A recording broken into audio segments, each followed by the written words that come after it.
Just a technical thing. Welcome to a Fish Out of Water podcast. This is your host, Richard Lipman. Today we are interviewing Berta Lesmes and John Holden. Oh, and that's me. Hang on. Jenna Lee. How's that? Yeah. Okay. Yeah. Repeat. My name's John Holden and I'm playing Matthew Cuthbertson in this Anne of Green Gables. I'm Berta Lesmes and I'm playing Diana Barry. And this is the second time London Children's Ballet have put on Anne of Green Gables.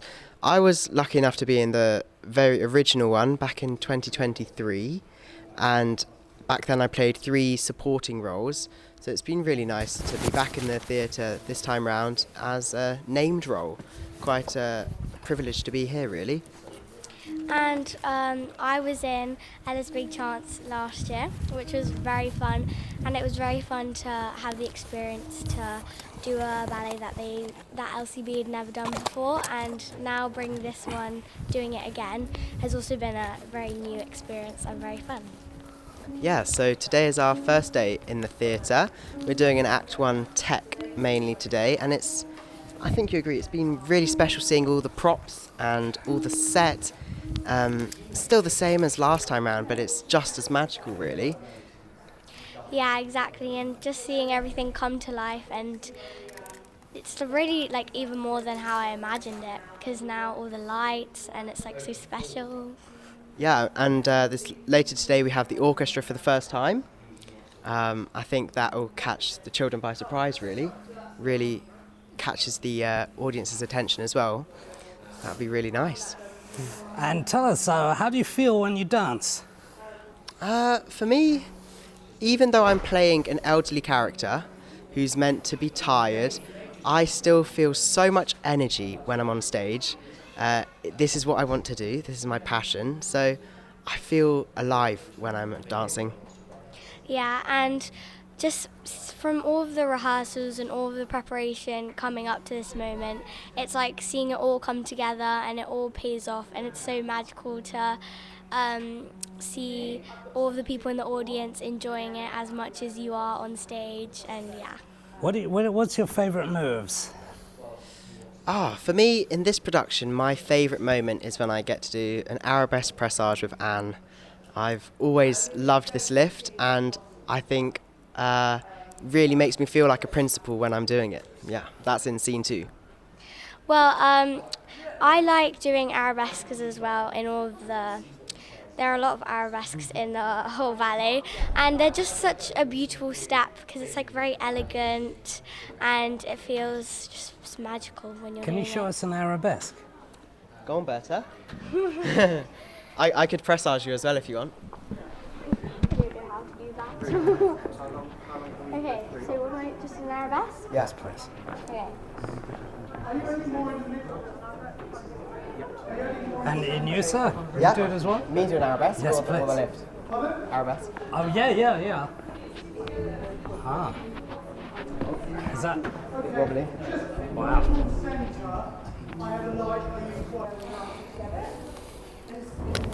Yeah, I started at 7 years old, originally in modern dance, and then very quickly ballet caught my eye, and then I've been gradually doing more ballet, and now I'm vocationally training full time.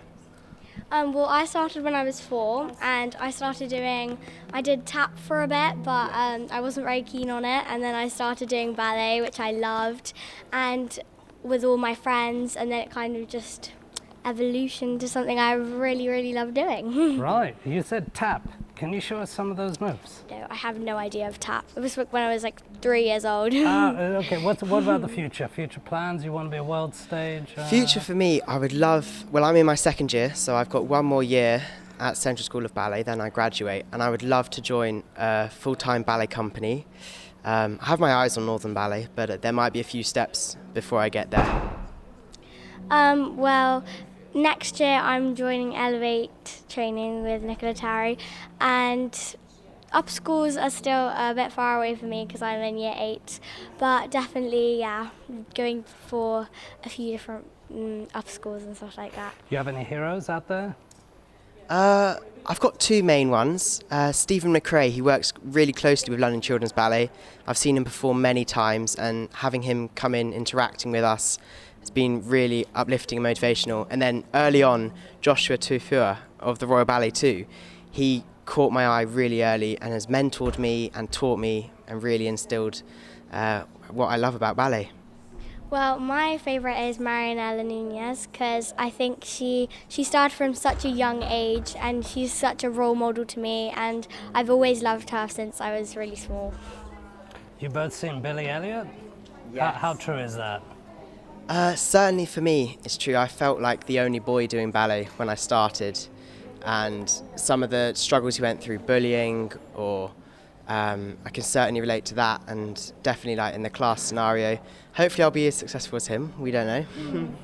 Well, I'm very excited to go and watch the new Billy Elliot because some of the boys who are playing Billy Elliot I know from when I was doing JAs at the Royal Ballet School with them and from various different places. So I'm very excited to see them take the new role, and yeah. How do you remember your moves and dances? You know, I mean...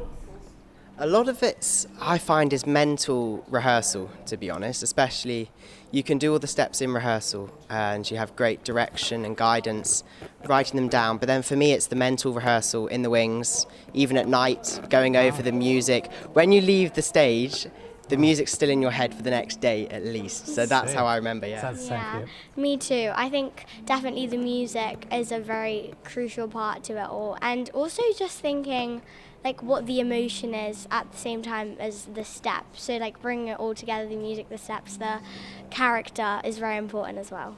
Wow, it's a bit of sense memory there. Yeah. Okay, that's great. Did you want to say a few words? Yeah, of course. About, yeah. Thanks, girls. That'd be great. Thank you very much. Is it possible to do a picture with both of you? All three of you together? Yeah. Oh, good one. Okay. Do you need me to introduce myself? Or? Sure. Okay. Yes, please. Am I looking straight? Yes, the camera. The camera's the audience. Hello, my name is Jenna Lee. I'm the choreographer of Green Gables and the co-artistic director of London Children's Ballet. And I have been choreographing since I was 11 years old. I went to the Royal Ballet School when I was younger, and we were encouraged to create pieces yearly. And I've been choreographing ever since. I have a master's in choreography, and it's something I feel really, really passionate about, making sure children are creative as well as learning in the studio, that they get their own voice and they have accountability over their steps. So it's something we really encourage when we're in the studio at London Children's Ballet. For those who don't know, what is choreography? Sort of making up a bit of this and a bit of that and a bit of this. Is it scripted? It can be. Do you storyboard it? Yeah, that's a good question. So when people are choreographing, they do it in all kinds of ways. So we have something called Benish notation in classical ballet, and that's a way we notate all the steps of the ballet. And we all have our own versions of doing this, sort of they're like dots and dashes. I have my own version in my notebook, so I might start with a couple of phrases that I extend out, and I think about choreographic devices. So are they all working together in what's called unison? Are they in canon? And really you start building the story. You can storyboard a ballet, and people do it really, really differently. With a full-length ballet, you start with a motif of each character, so you understand. What's a motif? Huh? Motif of character. Okay. Like of any of their characters? Okay. Yeah. Like, for example, Anne Gables. So Anne has a motif in the ballet, which is the blossom. So she's always sort of blowing these blossoms. It's part of her imagination that's growing throughout the story. Her and Diana Barry, who is played by Berta, they have their pinky promise. So they promise each other to be best friends forever. And here at London Children's Ballet, we take the audience through these moments before the performance begins. And we teach them some of the mime, some of the motifs from the ballet. And we tell them to watch out and see how many they can spot spot during the performance.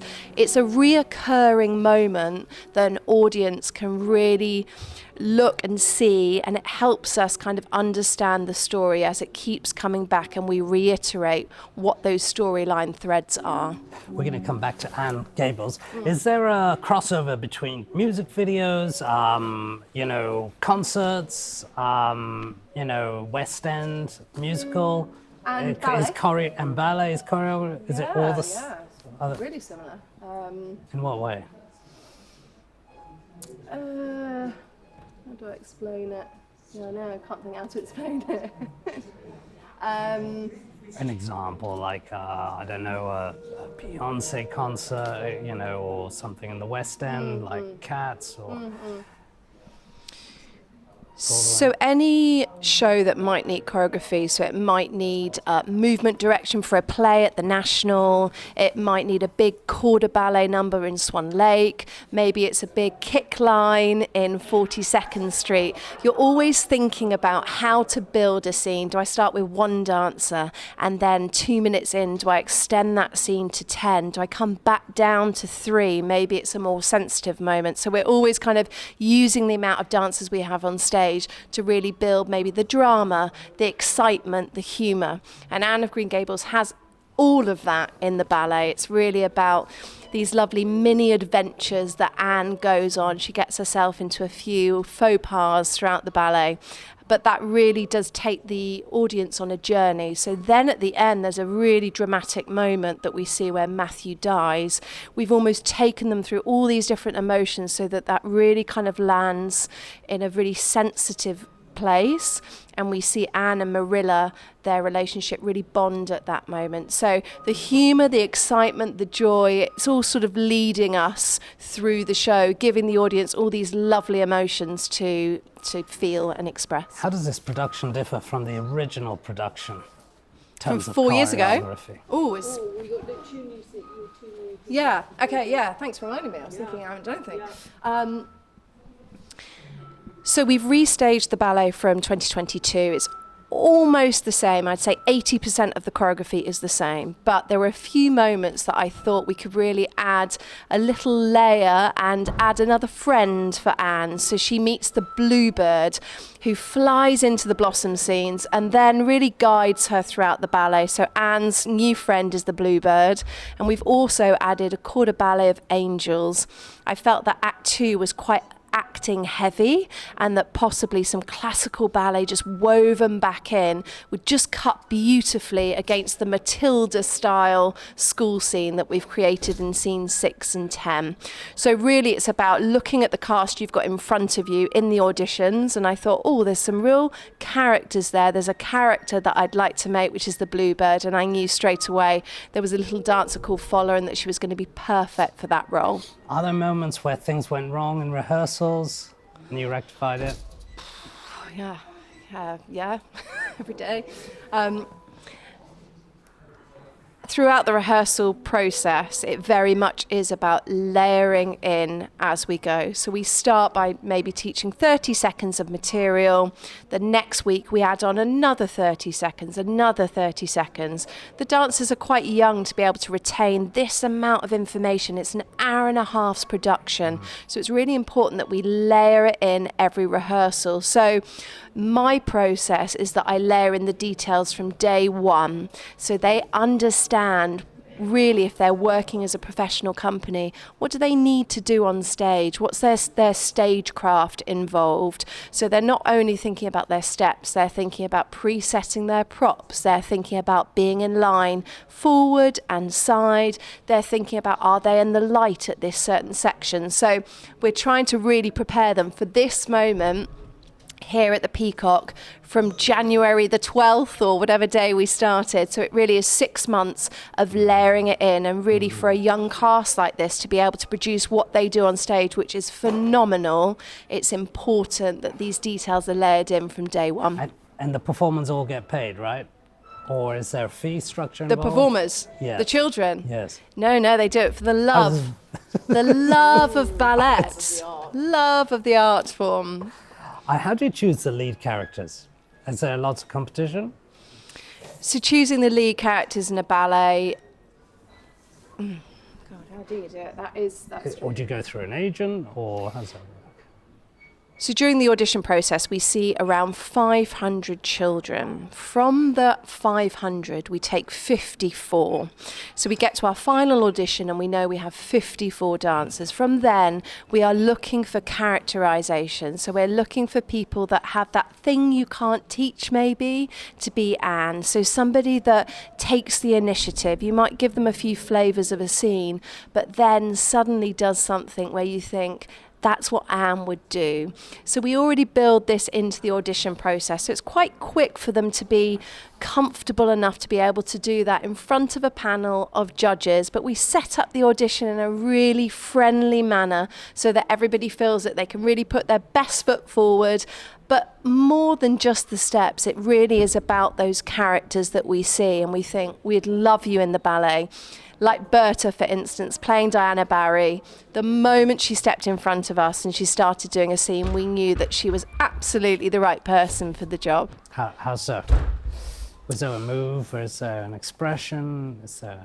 A lot of the time it's to do with eye focus, it's to do with their kind of natural, I guess, engagement with one another. So often you can do things as a single person in an audition setting, but when you start putting them together, when you start pairing them up or put them in a trio, that's when you realise that they find it very easy to connect to one another. And that's what we need from our lead characters, who are really leading an hour and a half. That's a long time to be able to sustain these characters, these storylines. So in the audition process, it's really important that we put that together very quickly so that they can really bounce off one another and then be able to show us what they can do. Oh, so there's a chemistry, right? As well as having a lead presence, they need to be able to work with the others. Right, make it flow. Thank you very much. Future plans? What are your choreography plans? Choreography plans. So next year we're already thinking about our next production, which is going to be Snow White. It's a audience favourite, and again it's got lots of scope for so many beautiful scenes. We're also thinking about maybe what a Christmas production might look like for us in the future, and we're always working on our outreach tour. So we do 4 tours a year to send schools and care homes, and this year it will be Anne of Green Gables. So we take this production, we've got 54 in this big cast, and we adapt it for a cast of 12. It's a half an hour performance, and we go out into the community. We take the show to them, and it's one of the most wonderful programs that London Children's Ballet has. It creates a lot of joy for the audience, a lot of joy for the children, and we see these lovely intergenerational moments of our young people mixing with, say, people in the care homes, and it really is something to be celebrated. And so we're really looking forward to our next tour, which is in September. Right, thanks very much. Can I take a last picture? Yeah, sure. Thank you for listening to a Fish Out of Water podcast. This is your host, Richard Lipman. Wow. Should you have any questions, comments, or suggestions, please get in touch. If you want, let me know.